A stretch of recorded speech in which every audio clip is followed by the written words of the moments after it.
Jane Johnson, author of The Sultan's Wife, out very soon.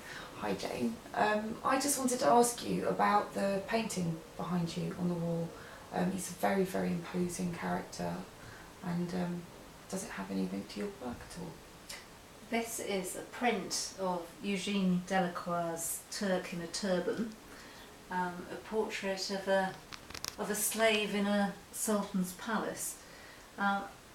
It was a great inspiration behind the writing of the novel, because Abdul, my Berber husband, and I were sitting in a restaurant in Agadir on our way back to the UK after our long stay in Morocco, and it caught my eye, and we started to talk about it. And the thing that really caught my attention was the look on his face, because he must be a eunuch, being in the inner court, because in order to maintain a pure succession you have to know that there are no potent men anywhere near the harem.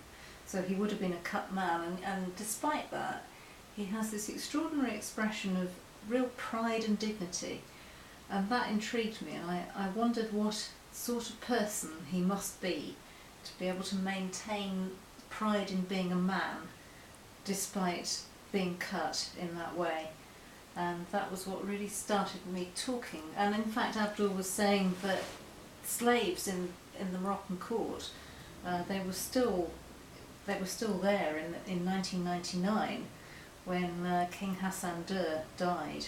He was actually carried out of the palace by 6 of his court slaves, black slaves, which is really hard to believe that in such recent past that could be the case.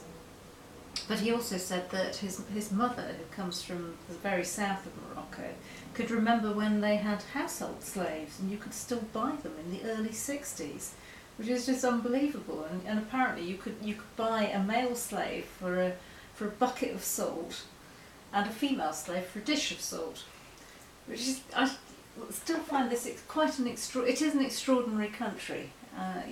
You just come upon the medieval at a turn of the corner. But those two ideas just came to me together, and I thought I really would like to talk about slavery in a different sort of light, through his eyes, and use him as my viewpoint character.